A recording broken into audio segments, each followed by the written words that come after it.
thoughts. So we said you don't need kavanah for shita, you don't need any thought, you don't need intention for shita. You could even throw a knife, and the knife can fly, or try to get into a wall.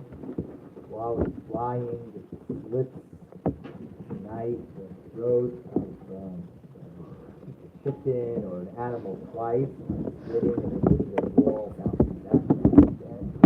It would be a kosher shita. Let's start again at that point, at the two dots, Yud Beis, Amud Beis.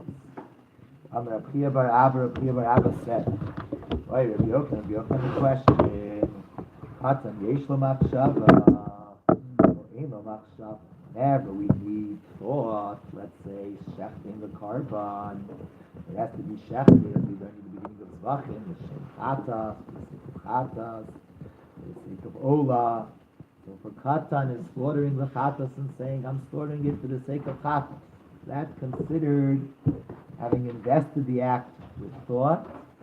Maybe the child, because he doesn't have responsibility, his thoughts don't count as thoughts. Rabbi said, why you only talk about thought? Maybe even more. Maybe even when a child has a thought, a declared thought, plus an action to prove that he has that thought. That should be a question whether or not that works. Why did Rabbi Yochanan not ask whether a child has an action? Because he learned explicitly, when a child has an action, proves his thought, that is a meaningful act. Therefore, if you read that Mishnah, so then even a thought itself shouldn't be a question. It's not, we learned also in that Mishnah, they don't have the ability to create a status with mere thought, but they can create a status with an action that reveals how seriously they have a thought. Here's this context in regards to making something into a utensil. It's not within a Mishnah, Maseches Kelim. Utensils can become impure. If something is not a utensil, it doesn't become impure. What about ha'alon? What's an alon? You said an acorn? Acorn.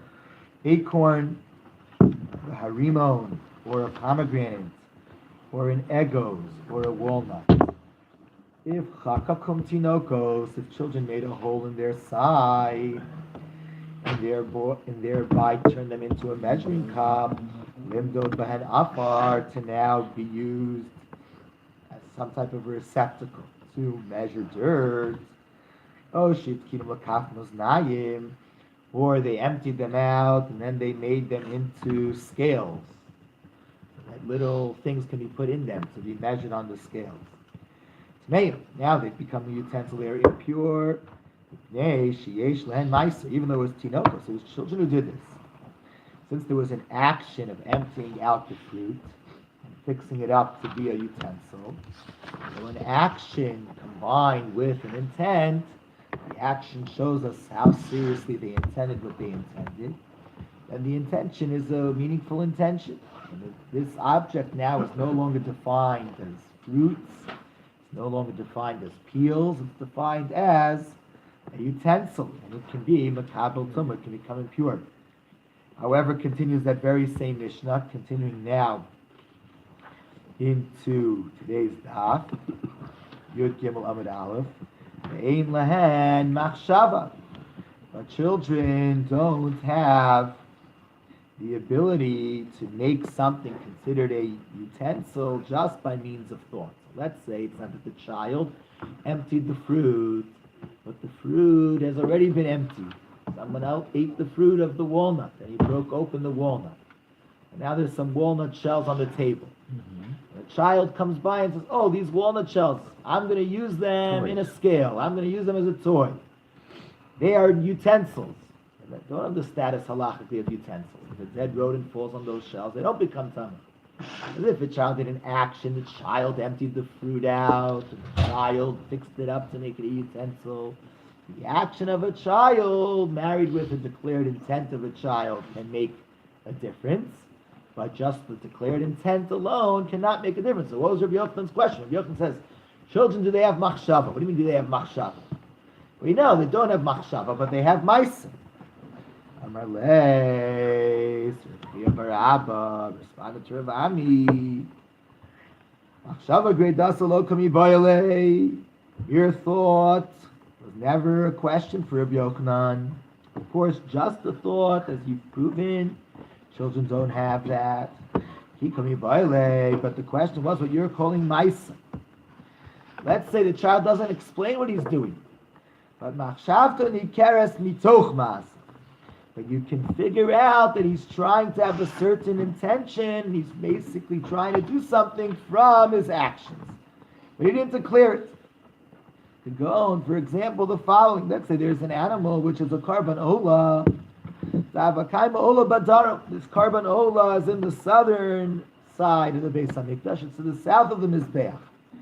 And the kid comes into the Beis Hamikdash, and he drags this animal but safon into the north, and then v'shachta, and then he slaughters it. So that's Rabbi Yochanan's question.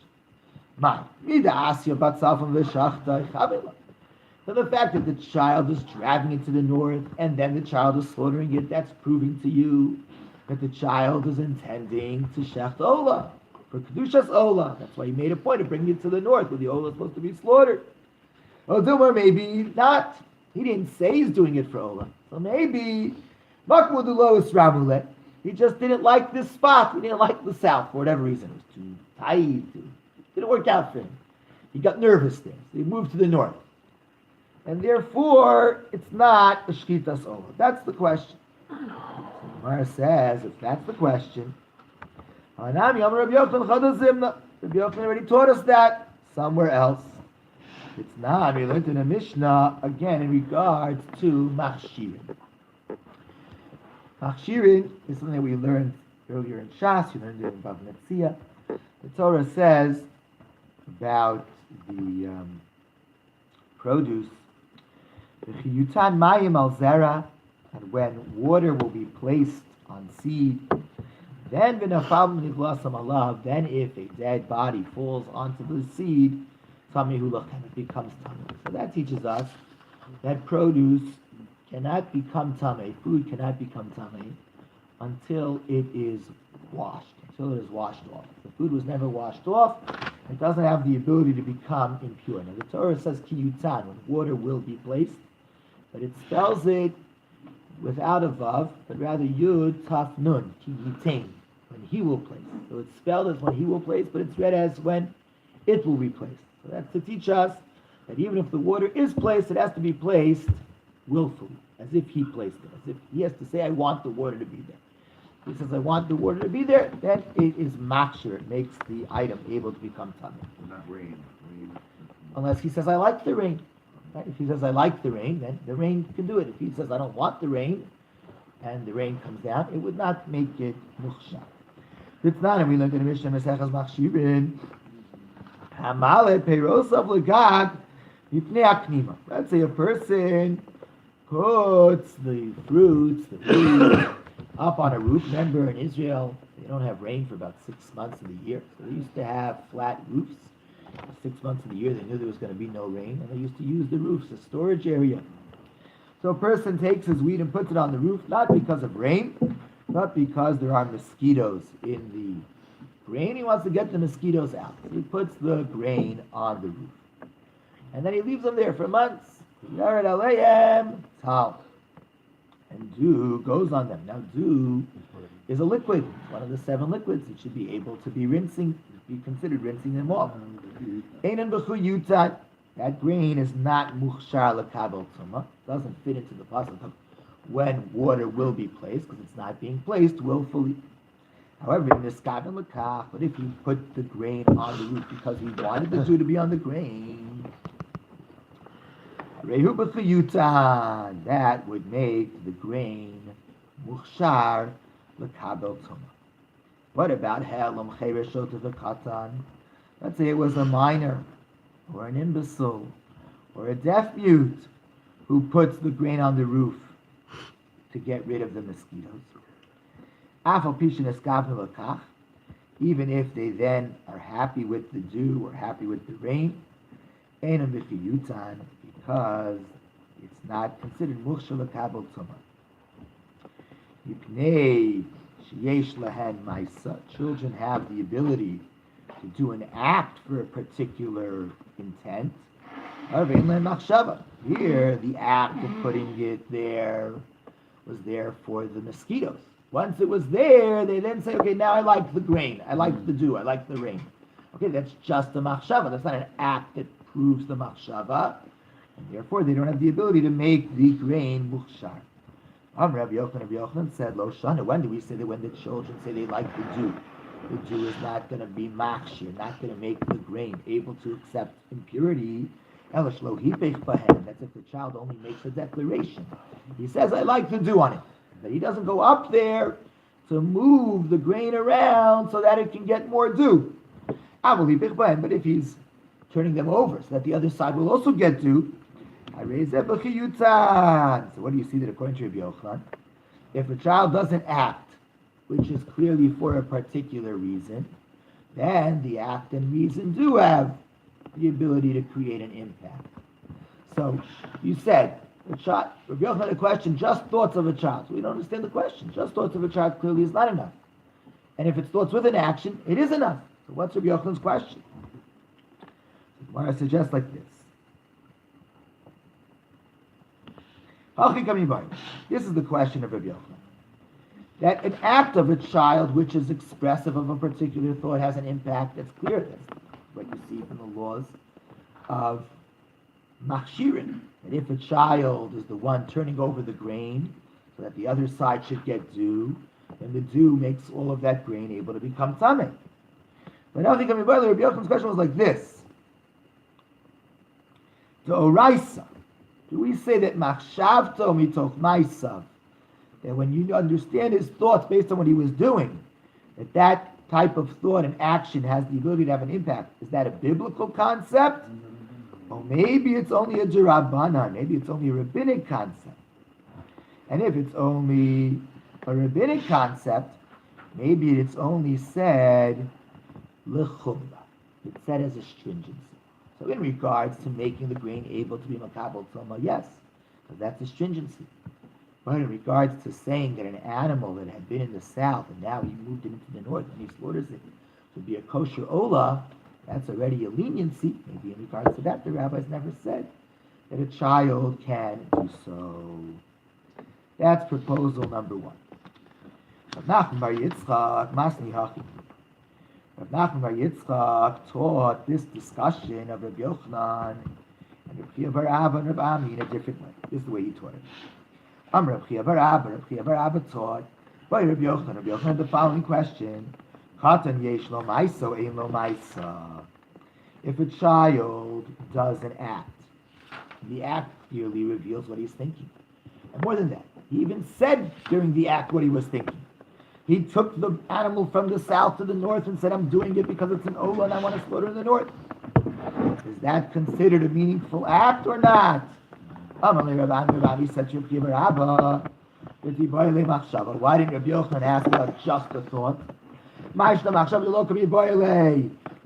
that Rabbi Yochanan doesn't ask about a child who just has a thought, just a declaration? Because he knows the Mishnah. The Tan in the Mishnah said in regards to Kalim, a mere thought alone, they think about the potato peels. If they're a toy, it doesn't make it into a toy. So therefore, if you know the Mishnah in Kalim, Rabbi Yochanan shouldn't even have the question about an act. Because the Mishnah there says, Yesh lehem ma'isa. Children do have an act. If they take the pomegranates and empty out the fruits and turn the pomegranates into a toy, it becomes a toy. So the Gemara says, Rabbi Rabbi said back to Rabbi Ami, how can come the question of Rabbi Yochanan was he knew that Mishnah. But his question was, is that law of that Mishnah mida oraisa? Is that a biblical law? And therefore it would apply even in karbanos. Or mida rabbanan. Maybe it's a rabbinic law to be strict. It applies to machshirin, but it wouldn't be applying to be lenient to enable a karban to be sacrificed kosher. And then he resolved it from the following. Yesh lehem ma'isa. The action of a child with a declared thought certainly works. Afilu midoraisa. even on a biblical level. But Eilen Machshava, but if they just have a thought and with just words, that's not going to have an impact, even on a rabbinic level. And if it's Machshavta Miteres Mitoch Maisav, and if it's an action, but we don't know what the action means for sure, but the action probably means the following intent. Saying biblically that doesn't work. Yeshlo. Rabbinically that would work. So that would work for Tumah. It wouldn't work to make a carbon a kosher carbon. Why do we need Shmuel Meravuna? Shmuel asked the question of Ravuna. This whole discussion about intent and thoughts and slaughtering a carbon. How do we know that if somebody slaughters a carbon without thinking I'm doing it as an olah? He just was, distracted, unintentioned. He was playing Candy Crush on his iPhone, and then one thing on the iPhone, and on the other hand, he was mindlessly slaughtering an animal. I mean, it doesn't work. An animal, as the pasuk says, the shachat, and he used to slaughter es ben abakar, the cattle. Sheshchita l'shem ben bakar. The slaughtering has to be with intent for the sake of this animal. Amar lo, so Shmuel said to Rav Huna, Zubi adenuhi.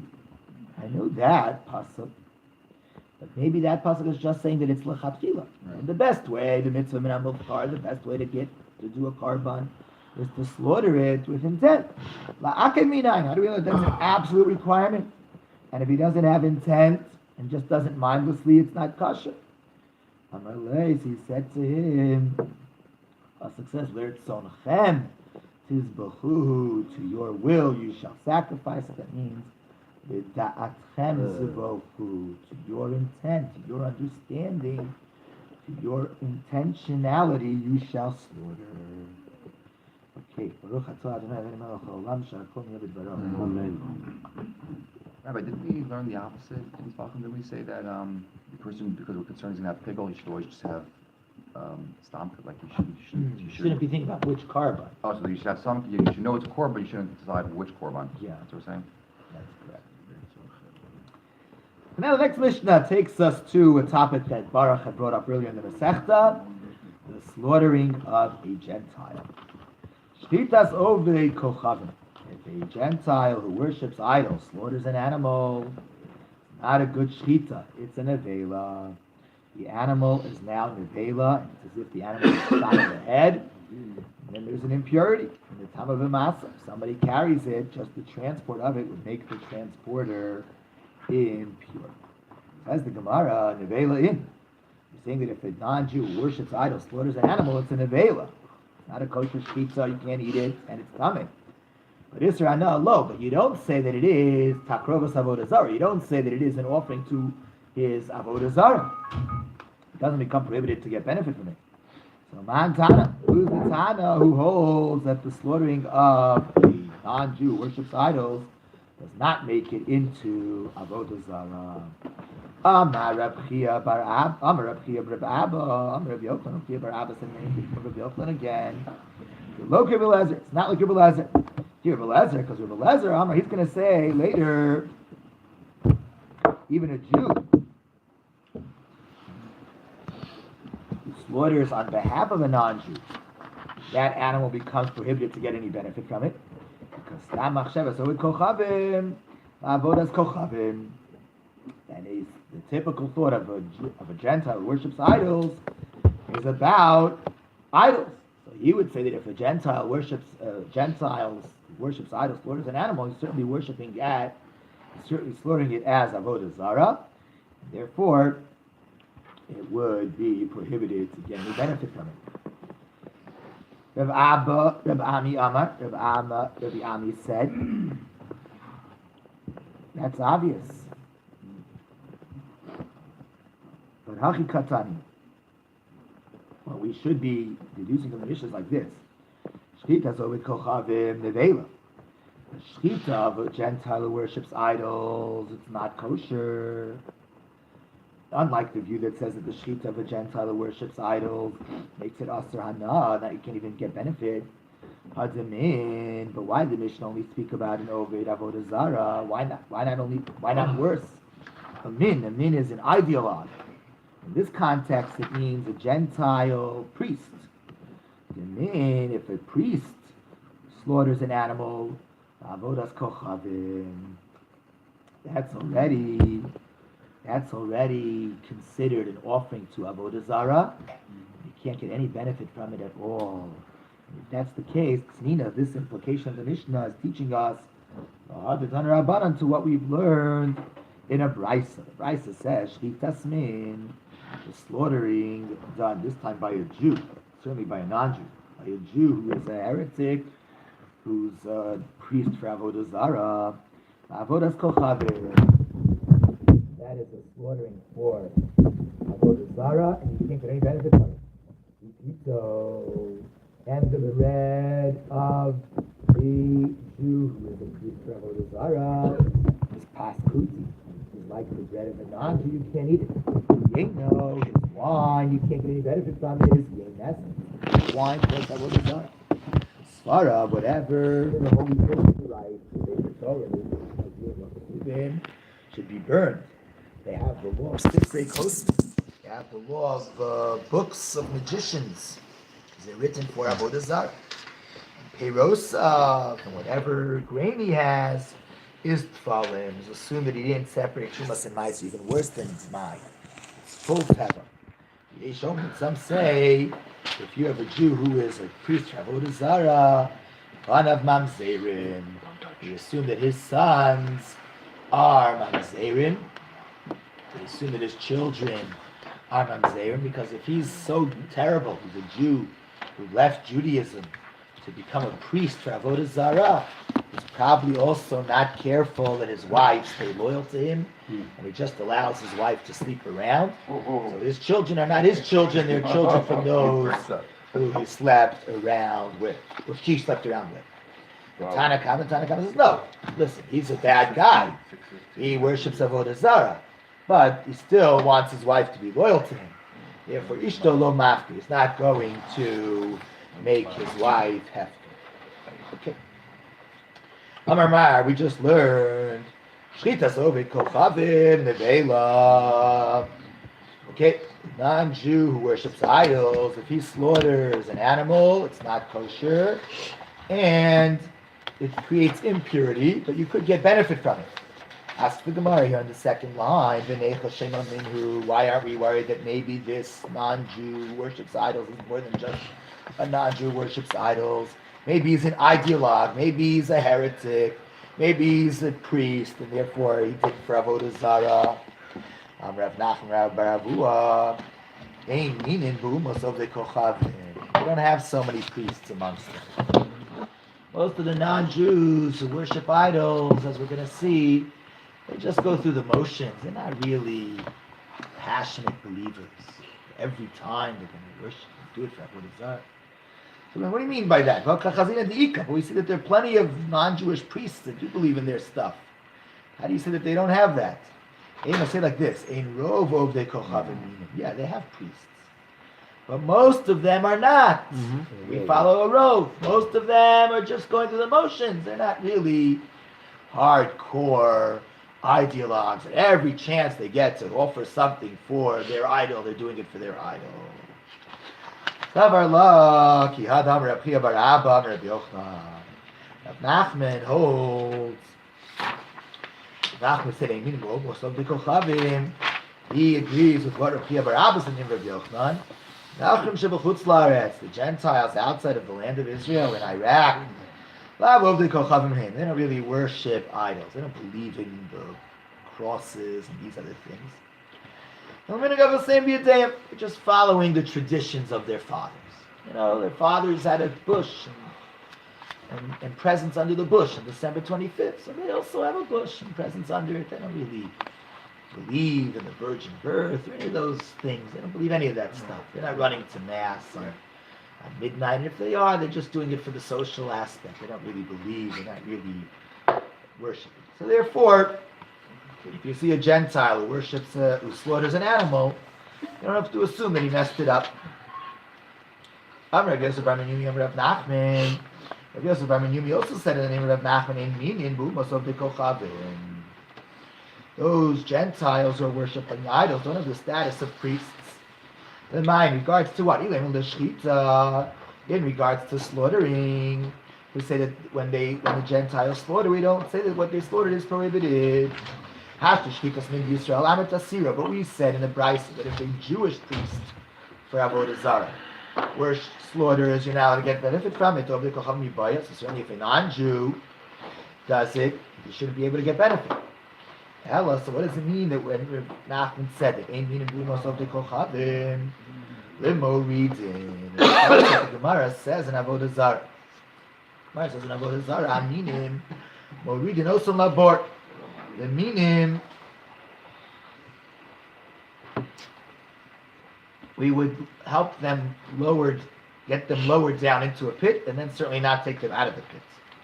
Moridin below malim, lower them and not take them out. So Nachman says that's true with a Jewish heretic, a Jewish, priest who's an ideologue for some Avodah Zarah.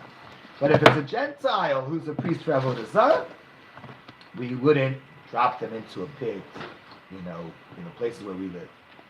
So Gemara says, no, that doesn't make sense. How should the Yisrael read it? If you're going to lower the Jew because when he converts to those other religions, he's really on fire for those religions. So he's converting because the non-Jew got him to do it. So certainly the non-Jew, we should be lowering to the pits. So Rav Ukva Bar Chuma said it doesn't mean that. What Nachman meant was, L'kabel mehen karban. The non-Jews don't have the concept of meaning. That means that if a non-Jewish priest wants to offer a sacrifice, we accept his sacrifice. The time, as we learned in a Brisa, the verse says about the Jews, it says about sacrifices, Adam, a man, ki yakriv mikem karban lashem. If he will bring from you a karban to Hashem, from you, the lo kolchem, and not all of you, lo tiyasamumer, to exclude a Jew who's a rebel. Mikem, but from you is where I say only some of you, but not for the non-Jews. Amongst you I've made this distinction. But a Gentile, even if he's a heretic, even if he's an ideologue, he's a missionary, we would still accept his karban. One says, why do you say that? This is what it means like this. From the Jews, you accept from the righteous Jews and not from the wicked Jews. But from the non-Jews, you don't accept the karban at all. But that you can't do to say that. The time, because nothing in a Brisa, the verse says, Ish mi beis Yisrael minag ger bi Yisrael. Asher yakivu karban. No, it could have said Ish. Matam where Ish. Why does it say a man? The Rabbi said the kochavim should know to the Torah and the Davos ki Yisrael. He said that a non-Jew can donate a karban, whether he says it's a karban on me or this is a karban. He can do it like a Jew. So why do we say that only certain people can offer karbanos? That's amongst Jews, but amongst non-Jews, all of them can offer karbanos. If a non-Jew slaughters an animal, it's an avela. 4 minutes till the earliest time for Talis and film, 6:14. And a non-Jew slaughters an animal, the animal becomes tamei, and it creates impurity, because came with an avela, since the animal's an avela, the time of a masa, it creates impurity. The pasuk says, someone who carries the nevela, he has to wash his clothing, and be impure until the evening. Rava said, why is it a chiddush? This is what the Mishnah means. This, what a non-Jew slaughters, is an avela, and it makes impurity if it's carried. But there's another type of animal killed by a non-Jew that would create a deeper tumah of the same tent, being under the same roof would create tumah. And that is if the non-Jew actually offered the animal to Avodah Zarah. So the animal was an offering to the idols, then it creates impurity of ohel. And this is the chiddush of Rabbi Yehuda ben Beseros we're about to see. Another version of this. Rava said, this is what the Mishnah is saying.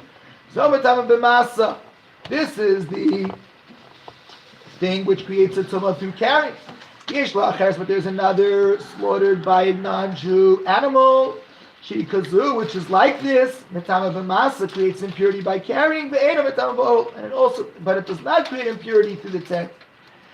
What doesn't create impurity in the tent? The Mishnah is trying to say that an animal offered to avodah zarah does not create impurity in the tent, and the Mishnah is saying, look, Rabbi Yehuda ben Meseira, against Rabbi Yehuda ben Meseira.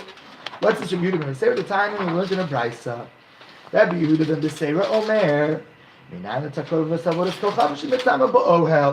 How do we know that it's not just a dead body that creates impurity being under the same roof as something else, but even a dead animal offered to avodah zarah? Because it says we eat some dula Baal Pa'or, and they attach themselves to Baal Pa'or, and they ate the offerings of the dead. So you see, Mesim is compared to the Zivche, the offerings to Baal Pa'or. So now you're like this, just like the dead Jew creates impurity to all that are under the same roof, so to the offerings to Avodah Zarah are Metameh Ba'ohel, create the impurity under the roof. And our Mishnah either agrees or maybe it disagrees with this lesson of Rabbi Yehuda ben Beseira. Okay, we're going to say a Kaddish Rabbanan. Rabbi Hananya ben Akashi Omer. Tzah Kadosh Baruch Hu L'Zechus Yisrael. Ficha K'yotah Lehem Torah Mitzvot Shenemar. Adonai Chafetz L'man Tzidko. Zil Torah V'Yazir.